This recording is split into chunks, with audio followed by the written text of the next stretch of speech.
தெளிவான வானிலை அறிக்கைக்கு வரவேற்கிறேன். நான் தான் உங்கள் கோபிநாதன் பேசுகிறேன். இன்றைக்கி அக்டோபர் 14ஆம் தேதி செவ்வாய்க்கிழமை காலை வானிலை அறிக்கை.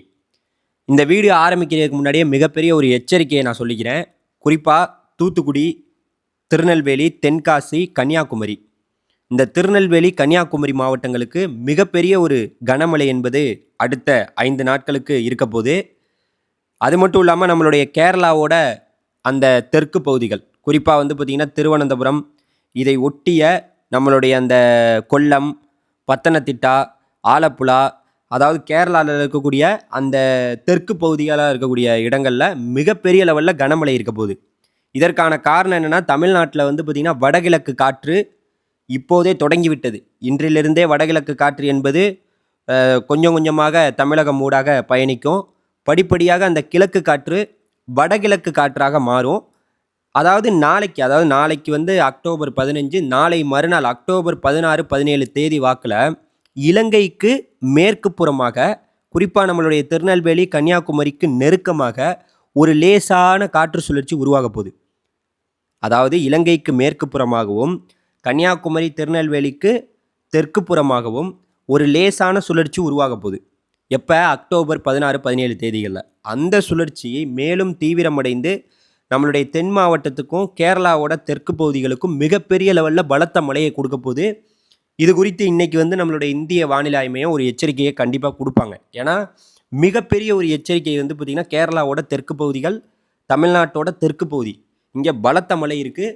அது பார்த்திங்கன்னா மொத்தமாகவும் தமிழ்நாடு முழுக்கவுமே மழை இருக்கும். ஆனால் இந்த பகுதி தென் மாவட்டங்களில் மிகப்பெரிய லெவலில் மழை இருக்க போகுது. கன்னியாகுமரி, திருநெல்வேலி, தூத்துக்குடி, தென்காசி, இந்த 4 மாவட்டங்களுக்கு பலத்த எச்சரிக்கையை இந்த நேரத்தில் நான் பதிவு பண்ணிக்கிறேன். இது இல்லாமல் தமிழ்நாடு முழுவதுமே இனிமேல் தினம் தினம் மழை தான், எப்போதும் மழை தான். நம்ம தீபாவளிக்கு பிறகு ஒரு தீவிரமான புயலை எதிர்பார்த்துட்ருக்கோன்னு நான் சொல்லியிருந்தேன். அது உறுதியாக அந்த புயல் வருது. அந்த புயல் எங்கே கரையை கடக்க போகுது, எந்த இடத்துல பார்த்திங்கன்னா மழையை தரப்போகுதுங்கிறத கொஞ்சம் பொறுமையாக பார்க்கலாம். ஏன்னா வானிலை என்பது மாறிக்கொண்டே இருக்கும். இப்போ நான் இந்த வீடியோவில் பதிவு பண்ணுறல, இது நாளைக்கு மாறலாம், நாளை மறுநாள் மாறலாம். எதையுமே கணிப்புகள் தான். அது நம்ம கணிக்கிறது இங்கே வரும், அங்கே போகணும். ஆனால் அந்த கடைசி 3 நாள் 4 நாளில் எந்த பக்கம் வேணாலும் அது நகரலாம். நம்மளுடைய சிங்கப்பூர், மலேசியா பகுதியில் உருவாக போகிற ஒரு லேசான சுழற்சி நம்ம தீபாவளிக்கு ஒட்டி அது உருவாகி அங்கேருந்து மேற்கு நோக்கியே நகர்ந்து நம்மளுடைய தமிழகத்துக்கு நெருக்கமாக இந்த மாத இறுதிக்குள்ளே பலத்த மழையை கொடுக்கும்னு நம்ம சொல்லிகிட்டு இருக்கோம். அது உறுதியாக கொடுக்கும். சரியா? தமிழ்நாடு முழுக்கவே பார்த்திங்கன்னா இனிமேல் தினம் தினம் மழை தான். ஆனால் பார்த்திங்கன்னா நம்மளுடைய இந்திய வானிலை ஆய்வு மையம் நமக்கு தீபாவளி வரைக்கும் பெரிய லெவலில் மழை எச்சரிக்கையை கொடுக்கல. ஒரு 11 சென்டிமீட்டர், அதிகபட்சமாக 11 சென்டிமீட்டர் வரைக்கும் ஒரு நாளும் மழை பதிவாகலாம் அப்படின்னு சொல்லியிருக்காங்க.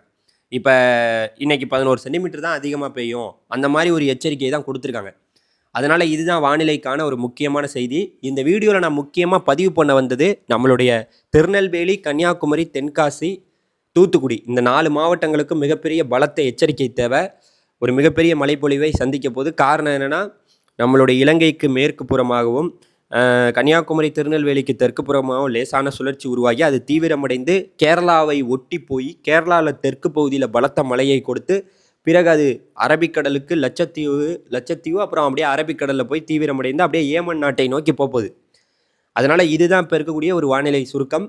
மற்ற பகுதிகள் எல்லாமே சென்னை உட்பட டெல்டா மாவட்டங்கள், அதுக்கப்புறம் ஒட்டுமொத்த தமிழகத்திலையுமே மேற்கு பகுதியிலேருந்து நீங்கள் எந்த இடத்துல நின்று வேணாலும் பாருங்கள், மேற்கு பகுதியிலேருந்து மலை ஓரங்களில் மேற்கு பகுதிகளில் மேகங்கள்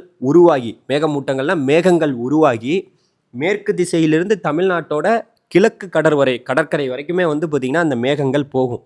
இனிமேல் தினம் தினம் நமக்கு மழை அப்படிங்கிற ஒரு செய்தியை சொல்லிட்டு போயிடுறேன். சில இடங்களில் மழை இருக்கலாம், சில இடங்களில் இல்லாமல் இருக்கலாம். ஆனால் தொடர்ந்து இனிமேல் நமக்கு மழை காலம்தான். ஆனால் தீபாவளிக்கு இடையூறு கொடுப்பது போல் எந்த ஒரு மழையும் நமக்கு பெரிய லெவலில் எச்சரிக்கையான விஷயங்கள் இல்லை. தீபாவளியை சந்தோஷமாக கொண்டாடலாம். தீபாவளிக்கு பிறகு நம்ம தண்ணீரிலேயே தத்தளித்து இருக்கலாங்கிற மாதிரி. ஏன்னா தீபாவளிக்கு பிறகு நீங்கள் பார்த்திங்கன்னா மழை எப்படா நிற்குங்கிற மாதிரி கேட்பீங்க. அந்த மாதிரி இருக்கும். ஏன்னா எல்லா ஏரி குளங்களும் தமிழ்நாட்டில் நிரம்பிடுச்சு. இனிமேல் மழை பெஞ்சால் அதை எந்த இடத்துல பார்த்திங்கன்னா தேக்கி வைக்கிறது அப்படிங்கிற மாதிரி இருக்குது. ஏன்னா எல்லா அணைகளிலுமே பார்த்திங்கன்னா தண்ணீர் பெருக்கெடுத்து ஓடிக்கொண்டிருக்கிறதுங்கிற ஒரு செய்தியையும் இந்த நேரத்தில் பதிவு பண்ணிக்கிறேன். தொடர்ந்து நம்ம சேனலை பாருங்கள், சப்போர்ட் பண்ணுங்கள், சப்ஸ்கிரைப் பண்ணுங்கள். நன்றி நன்றி நன்றி.